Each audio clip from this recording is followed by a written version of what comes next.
ഞങ്ങൾ തിരുവനന്തപുരത്തുകാരുടെ സ്വകാര്യ അഹങ്കാരങ്ങളിൽ ചിലതാണ് അഗസ്ത്യാർകൂടവും പൊന്മുടിയും പേപ്പാറയും അവയോട് ചേർന്ന സമൃദ്ധമായ കാടും താഴ്വാരങ്ങളിലെ വെള്ളച്ചാട്ടങ്ങളും ജൈവ വൈവിധ്യവും ഒക്കെ. ഞങ്ങൾ ഇടയ്ക്കിടെ ഓടിപ്പാഞ്ഞു ചെല്ലുന്ന, എത്ര പോയാലും വീണ്ടും വീണ്ടും മടങ്ങിച്ചെല്ലാൻ പ്രേരിപ്പിക്കുന്ന, ഓരോ യാത്രയിലും വ്യത്യസ്തമായ എന്തെങ്കിലും ഞങ്ങൾക്ക് കരുതി വച്ചിരിക്കുന്ന പ്രിയപ്പെട്ട ഹിൽ സ്റ്റേഷനാണ് പൊന്മുടി. തിരുവനന്തപുരത്ത് നിന്ന് 61 കിലോമീറ്റർ ദൂരം, നെടുമങ്ങാട് തെങ്കാശി റൂട്ടിൽ ചുള്ളിമാനൂർ നിന്ന് തിരിഞ്ഞ് 33 കിലോമീറ്റർ. പശ്ചിമഘട്ടത്തിൻ്റെ തെക്കേ ചരിവിൽ സമുദ്രനിരപ്പിൽ നിന്ന് 3600 അടി, ഏകദേശം 1100 മീറ്റർ ഉയരത്തിൽ 22 മുടിപ്പിൻ വളവുകൾ കയറിയെത്താവുന്ന, കോടമഞ്ഞും മഴമേഘവും കൊമ്പുകുത്തി കളിക്കുന്ന, പുൽമേടുകളും ചോലവനങ്ങളും ഇടതിങ്ങിയ മലമുടികളാണ് പൊന്മുടി. മലദൈവങ്ങൾ പൊന്നു സൂക്ഷിക്കുന്ന ഇടമെന്ന കാണിക്കാരുടെ സങ്കല്പത്തിൽ നിന്നാണ് പൊന്മുടിക്ക് ആ പേര് വന്നതെന്നാണ് പൊതുവായ വിശ്വാസം. മുടി എന്നാൽ പർവ്വതശിഖരം എന്നർത്ഥം. എന്നാൽ ബുദ്ധ ജൈന മതങ്ങളോടുള്ള പഴയ ബന്ധത്തിൽ നിന്നും ബുദ്ധൻ്റെ പൊന്നുയിർകോൻ എന്ന വിളിപ്പേരിൽ നിന്നുമൊക്കെയാണ് പൊന്നുയിർകോൻ്റെ മുടി പൊന്മുടിയായി മാറിയതെന്ന് കരുതുന്ന ചരിത്രകാരന്മാരുമുണ്ട്. പാണ്ടിനാട്ടിൽ നിന്ന് പാണ്ടിപ്പത്ത് വഴി പൊന്മുടി അടിവാരത്തുകൂടി നെടുമങ്ങാടും താണ്ടി തിരുവനന്തപുരത്തേക്ക് പഴയ നെടുമ്പാതയുണ്ടായിരുന്നത്രേ, പാണ്ടിപ്പെരുവഴി. രാവിലെ 8 മണി മുതൽ വൈകിട്ട് 4 മണി വരെയാണ് പൊന്മുടിയിലേക്ക് പൊതുജനങ്ങൾക്ക് പ്രവേശനമുള്ളത്. മുതിർന്നവർക്ക് 40 രൂപയും കുട്ടികൾക്ക് 20 രൂപയും, ഇരുചക്രവാഹനത്തിന് 30 രൂപയും 4 ചക്രത്തിന് 40 രൂപയും ക്യാമറയ്ക്ക് 70 രൂപയുമാണ് പ്രവേശന ഫീസ്. 6 മണിയോടെ മലമുടികൾ കാട്ടുപോത്തുകൾക്കും കരടികൾക്കും മ്ലാവിൻ കൂട്ടങ്ങൾക്കുമായി ഒഴിഞ്ഞുകൊടുത്ത് നമ്മൾ മലയിറങ്ങാൻ തുടങ്ങണം.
മൂന്ന് തരത്തിലുള്ള താമസ സൗകര്യങ്ങൾ പൊന്മുടിയിലുണ്ട്.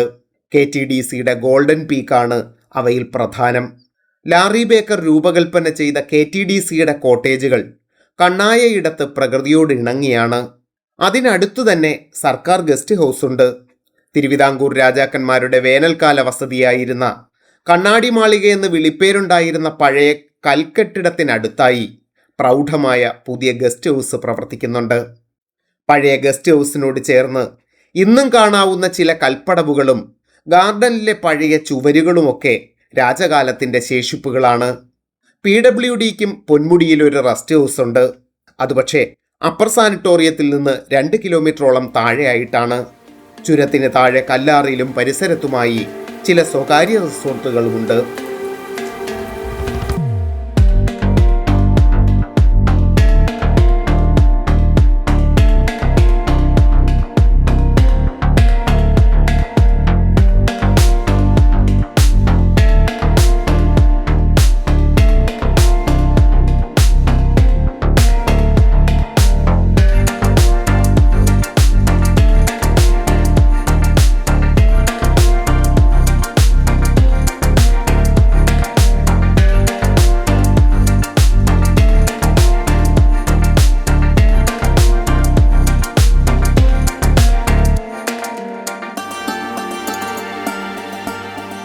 നമ്മൾ കരുതുന്നത് പോലെ മഴയിൽ നിന്നല്ല മിക്ക പുഴകളും ഉണ്ടാകുന്നത്.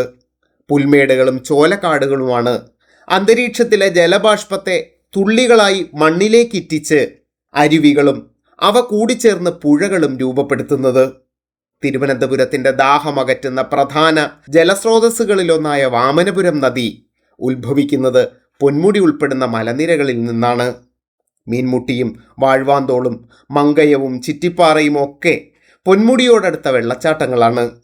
പൊന്മുടിയുടെ അടിവാരം മുതൽ മുകൾ ഭാഗം വരെ ഓരോ ഹെയർപിൻ പിന്നിടുമ്പോഴും സസ്യജാലങ്ങളുടെ സ്വഭാവത്തിലുണ്ടാകുന്ന സോണേഷൻ ശ്രദ്ധേയമാണ്. താഴെയുള്ള നനവാർന്ന പച്ചപ്പിൽ നിന്ന് ക്രമേണ ഉയരത്തിലേക്ക് പോകുന്തോറും ഷോല പുൽമേട് ആവാസ വ്യവസ്ഥയിലേക്ക് മാറുന്നു. യുനെസ്കോയുടെ ലോക പൈതൃക പട്ടികയിൽ ഇടം പിടിച്ച അഗസ്ത്യമല ബയോസ്ഫിയർ റിസർവിന്റെ ഭാഗമാണ് പൊന്മുടി. ലോകത്ത് മറ്റൊരിടത്തും കാണാത്ത പല അപൂർവ സസ്യങ്ങളും ജീവിവർഗങ്ങളും ഇവിടെയുണ്ട്. പശ്ചിമഘട്ടത്തിലെ പൊന്മുടി മലനിരകളിൽ മാത്രം കണ്ടുവരുന്ന വംശനാശ ഭീഷണി നേരിടുന്ന ചെറിയ തവള ഇനമാണ് പൊന്മുടി ബുഷ് ഫ്രോഗ്. ട്രാവൻകൂർ റീഡ്ടെയിലും അഗസ്ത്യമല മുളവാലനും പോലെയുള്ള അത്യപൂർവ തുമ്പിയിനങ്ങൾ, സിംബ്ലോക്കോസ് മോഹനാനിയും ഫിംബ്രിസ്റ്റൈലിസ് സുനിലിയും പോലെയുള്ള സസ്യവർഗ്ഗങ്ങൾ, പൊന്മുടി ഡേ ഗ്രെക്കോ പോലെയുള്ള പല്ലി ഇനങ്ങൾ ഒക്കെ പൊന്മുടിയിൽ നിന്ന് സവിശേഷമായി കണ്ടെത്തിയവയാണ്. അവയിൽ പലതും പോയിന്റ് എൻഡമിക്കുമാണ്. 280-ലധികം പക്ഷിവർഗങ്ങൾ, 195-ലധികം ഇനം ശലഭങ്ങൾ, ചുരത്തിൽ ഇടയ്ക്കിടെ വാഹനം തടയുന്ന ആനക്കൂട്ടങ്ങളും, അപൂർവമായി വിരുന്നുവരുന്ന കടുവകളും, കുരങ്ങിനെ പിടിക്കാൻ ഇലക്ട്രിക് പോസ്റ്റിൽ കയറി വൈദ്യുതാഘാതമേറ്റ് മരിച്ചതും, പൊന്മുടി UPSന്റെ കെട്ടിടത്തിൽ പലപ്പോഴും താമസക്കാരുമായ പുലികൾ, കാട്ടുപോത്തുകൾ, മ്ലാവുകൾ, കരടികൾ, കൂരമാനുകൾ, വേഴാമ്പലുകൾ, പാമ്പുവർഗ്ഗങ്ങൾ, അങ്ങനെ സജീവമായ വന്യജീവി സാന്നിധ്യമുണ്ട് പൊന്മുടിയിൽ. മീൻമുട്ടി, സീതാതീർത്ഥം, വരയാട് മുട്ട, പാണ്ടിപ്പത്ത് തുടങ്ങിയവയൊക്കെ പൊന്മുടിയോട് ചേർന്ന ട്രക്കിംഗ് പാതകളാണ്. പശ്ചിമഘട്ടത്തിൻ്റെ തനത് ജീവിവർഗമായ വരയാടുകളെ കാണാൻ കഴിയുന്ന പ്രധാന ഇടങ്ങളിലൊന്നാണ് ഇവിടുത്തെ വരയാട് മുട്ട. തെക്കൻ കേരളത്തിലെ ഏറ്റവും മികച്ച ട്രക്കിംഗ് അനുഭവമായ വരയാട് മുട്ടയെക്കുറിച്ച് വിശദമായി മറ്റൊരു വീഡിയോ ചെയ്യാം.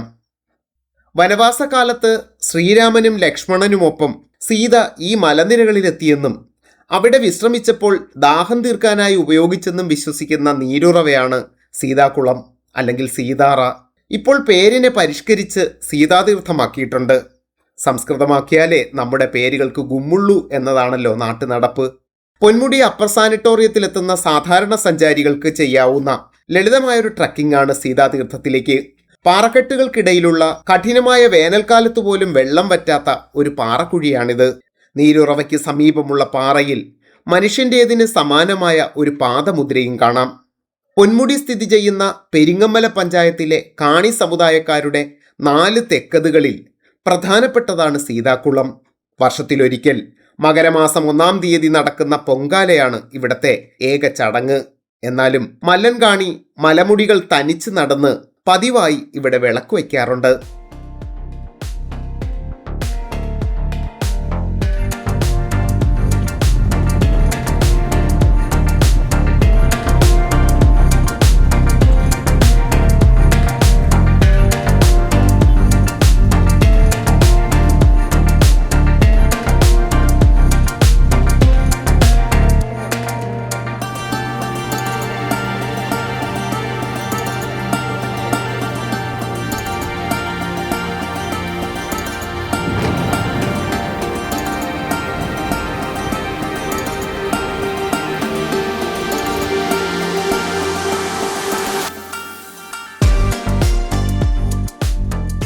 ഈ മലനിരകളിലെ കാലാവസ്ഥ തേയില കൃഷിക്ക് അനുയോജ്യമാണെന്ന് കണ്ടെത്തി സ്വാതി തിരുനാളിൻ്റെ കാലത്ത് തന്നെ യൂറോപ്യന്മാർ പൊന്മുടിയിലും ബോണക്കാടും വലിയൊരു തോട്ടമായി വികസിപ്പിച്ചു. പൊന്മുടി തേയിലയ്ക്ക് ലോക കമ്പോളത്തിൽ വലിയ വിപണി മൂല്യമുണ്ടായിരുന്നത്രേ. 1892 ബ്രിട്ടീഷുകാർ സ്ഥാപിച്ച തേയില ഫാക്ടറി പരിമിതമായി മാത്രം ഇപ്പോഴും പ്രവർത്തിക്കുന്നുണ്ട്. തേയിലത്തോട്ടങ്ങൾ വേണ്ടത്ര പരിപാലനമില്ലാതെ നാശോന്മുഖമായി. ബോണക്കാട്ടെയും പൊന്മുടിയിലെയും തോട്ടം തൊഴിലാളികളുടെ ജീവിതവും അവർ താമസിക്കുന്ന ലായങ്ങളുമെല്ലാം വളരെ ശോചനീയമായ നിലയിലാണുള്ളത്. തേയില കൃഷിയുമായി ബന്ധപ്പെട്ട് തമിഴ്നാട് ഭാഗത്ത് നിന്ന് കുടിയേറിയവരുടെ അനന്തര തലമുറയാണ് ഇവിടത്തെ തൊഴിലാളികളിൽ അധികവും. വർഷം മുഴുവൻ സുഖകരമായ കാലാവസ്ഥയാണെങ്കിലും അപ്രവചനീയമായ കാലാവസ്ഥാ മാറ്റങ്ങൾ മറ്റേത് ഹിൽ സ്റ്റേഷനെയും പോലെ പൊന്മുടിയിലെ പകലുകളെയും രാത്രികളെയും രസകരമാക്കും. ജൂൺ മുതൽ സെപ്റ്റംബർ വരെയുള്ള മഴക്കാലത്ത് പൊന്മുടി പൂർണ്ണമായും മഞ്ഞിൻ്റെ പുതപ്പിനുള്ളിലാകും. ചുരത്തിലെ മണ്ണിടിച്ചിലും മരം വീഴലും പോലെയുള്ള അപകട സാധ്യതകൾ കൊണ്ട് മഴക്കാലത്തിൻ്റെ വലിയൊരളവിലും ഇവിടേക്ക് പ്രവേശനമുണ്ടാകാറില്ല. ഒരു കാലത്ത് സാമൂഹ്യ വിരുദ്ധരുടെ മാത്രം താവളമായിരുന്ന പൊന്മുടിയെ ഇന്നത്തെ പോലെ പ്രതിദിനം ആയിരക്കണക്കിന് കുടുംബങ്ങൾ എത്തിച്ചേരുന്ന ഇടമാക്കി മാറ്റിയതിൽ പോലീസിൻ്റെയും വനം വകുപ്പ് രൂപപ്പെടുത്തിയ വനസംരക്ഷണ സമിതി എന്ന പ്രാദേശിക തൊഴിൽ കൂട്ടായ്മയ്ക്കുമൊക്കെ വലിയ പങ്കുണ്ട്. ഇപ്പോൾ പൊന്മുടിയിൽ പോലീസ് സ്റ്റേഷനും കൃത്യമായ പരിശോധനകളും നിരീക്ഷണ സംവിധാനങ്ങളുമുണ്ട്.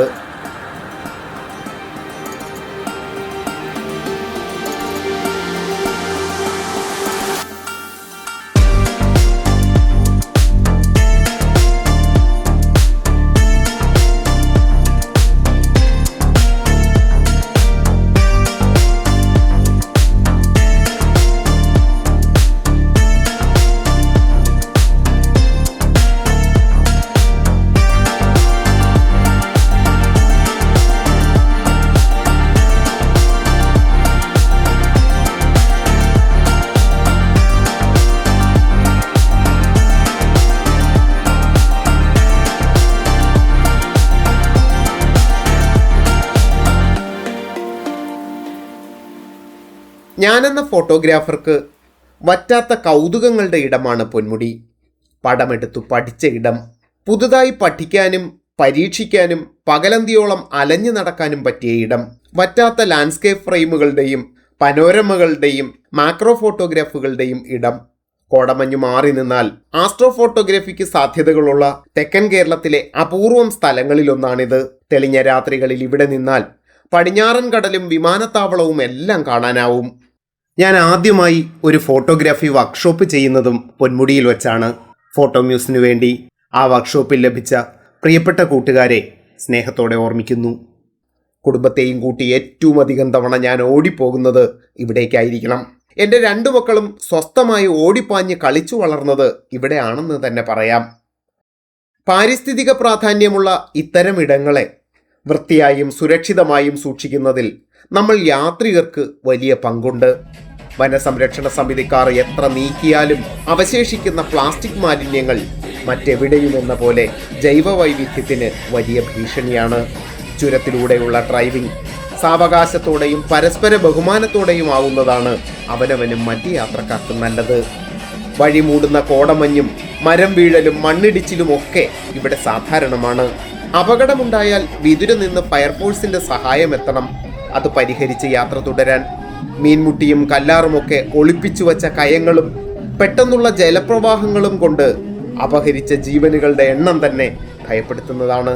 നിയന്ത്രണമില്ലാത്ത വിനോദസഞ്ചാരികളുടെ തിരക്കും വൈകുന്നേരങ്ങളിൽ ചുരത്തിലുണ്ടാക്കുന്ന ദീർഘമായ ബ്ലോക്കുകളും ജനത്തിരക്ക് ജൈവ വൈവിധ്യത്തിനുമേലുണ്ടാക്കുന്ന സമ്മർദ്ദങ്ങളുമൊക്കെ അടിയന്തര ശ്രദ്ധയാവശ്യമുള്ള പ്രശ്നങ്ങളാണ്.